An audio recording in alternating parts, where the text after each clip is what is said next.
So I just checked out of my hotel here in Quebec. It's the Fairmont Hotel, the Chateau de Frontenac. It's absolutely amazing.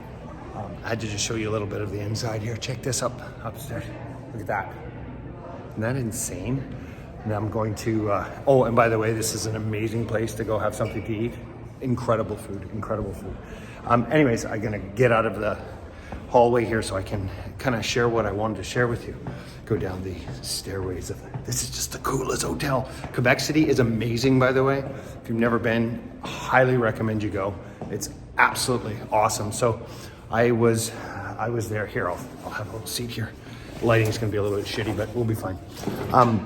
So I spent the week I spent this week, I went skiing with my clients, and then we worked all day yesterday.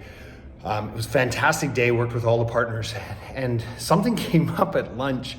It was hilarious. So I told my client, I said, well, I found my new video. And so the question here is this, is we said, what business are you in? Like, if you have an accounting firm, what business are you really in? Because most accountants tend to be in the business of banking. And so are you a banker or are you an accountant? And so let me explain this a little bit better. So basically, when you're working on your client stuff, you have to go and pay. If you're doing the old model with billing by the hour, you're paying for all your staff, you're paying for your overhead, you're paying for all these expenses.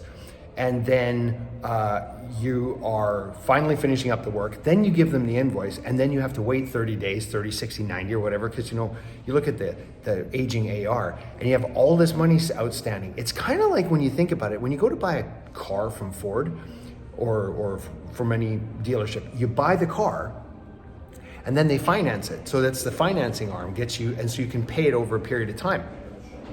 Why are accountants in the finance area? Why do we allow clients to pay us over time or leave their AR hanging out and outstanding? So,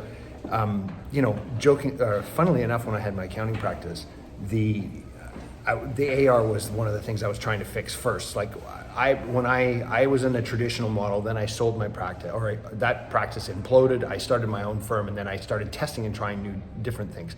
And I thought about this accounts receivable. I went, geez, there's a lot of money locked up in there. I should be charging my clients interest. Well, if you're an accountant and you ever tried to charge your client interest on your accounts receivable, it doesn't go over very well. And so basically, when you think about this, accountants act as bankers, as financiers to their clients for the services, but they're really shitty at it because they don't charge interest. So, like, why not just get rid of all of it? What are you, an accountant or a banker? So, personally, I chose to no longer be a banker because I wasn't getting any interest on it. So clearly, I would have gone bankrupt if I'd had a bank.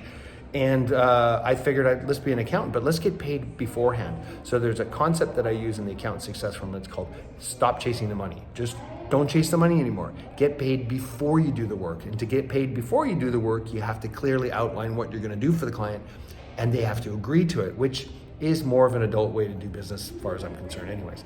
But there you go. So food for thought. Are you in banking or accounting?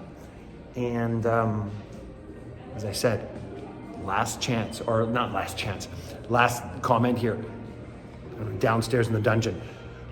Quebec City, wintertime, absolutely gorgeous. Stay at the Fairmont Hotel, the Frontenac, Chateau de Frontenac. It's amazing, you'll love it as much as I do. I'm so looking forward to coming back here in a couple months to see my clients. And if you're interested in the Accountant Success Formula program, please let me know. I'd love to have a chat with you. So there you go. And I'll end it as this. I'm Erik Solbakken, reminding you that when you take back control of your business model, you can take back control of your life. Stay tuned for more success tips to come.